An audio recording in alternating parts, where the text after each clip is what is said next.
대한항공과 아시아나항공이 컵라면을 먹으려고 승객이 뜨거운 물을 요구할 경우 주지 않는 방안을 검토하는 것으로 전해졌습니다. 일부 승객이 컵라면을 아예 가지고 비행기에 탑승해 뜨거운 물을 달라고 요구한다는 겁니다. 최근 난기류 사고가 잇따르자 국내 항공사들은 컵라면 서비스를 중단한다고 밝혔는데요.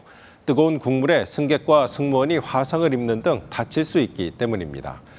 그런데 비즈니스나 1등석에선 계속 라면 서비스를 제공하고 있죠. 또 일반석에서도 커피와 차 같은 뜨거운 음료를 제공하고 있어서 뜨거운 물을 둘러싼 논란은 당분간 계속될 것으로 보입니다.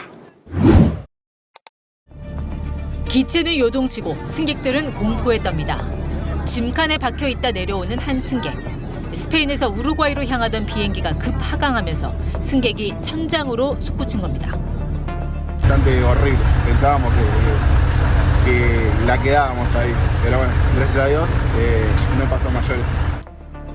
대소동의 시작은 난기류였습니다. 공기의 비정상적인 움직임으로 풍속과 풍향이 급변하는 현상이 바로 난기류죠. 기체가 마치 롤러코스터처럼 수십 미터를 급전직하하기도 합니다. 자, 이런 상황에서 뜨거운 라면을 옮기거나 먹고 있었다면 어떤 일이 벌어질까? 지난 4일 대한항공 여객기 실제 상황입니다. 기내식 식사와 식기류가 쏟아지며 바닥은 아수라장이 됐습니다. 승객 280여 명을 태우고 인천에서 몽골로 향하던 여객기가 난기류를 만나면서 우려가 현실이 된 겁니다. 대한항공이 기내 컵라면 제공을 중단한 배경입니다.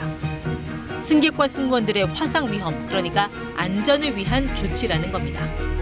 선제적 안전조치 일환으로 컵라면을 피자, 핫포켓 등으로 다양화했고 객실 서비스 종료 시점을 20분 앞당겼습니다. 더 이상 10,000m 상공에서 라면을 먹는 호사를 누리긴 어려운 것인가? 아쉽다는 반응이 먼저 나왔습니다. 뒤에 어떤 한 분이 시키니까 정말 냄새 때문에 우르르 시키더라고요. 그것만 기다리고 있었습니다. 대한항공의 이번 조치는 또 다른 논란도 불러왔습니다. 라면 제공 서비스를 일반석만 중단할 뿐 비즈니스와 1등석의 경우 그대로 유지한다고 밝혔기 때문입니다. 난기류가 돈을 적게 내고 타는 일반석에만 나타나는 거냐, 이런 볼멘 소리가 나오자 대한항공 측은 비즈니스와 1등석의 경우 좌석이 넓고 테이블도 커서 근처 승객까지 화상 위험이 크지 않기 때문이라고 설명했습니다.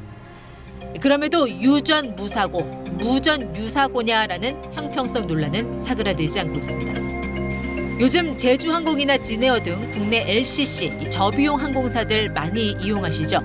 일단 LCC 측은 이 컵라면 판매를 중단할 계획이 없다고 밝혔습니다.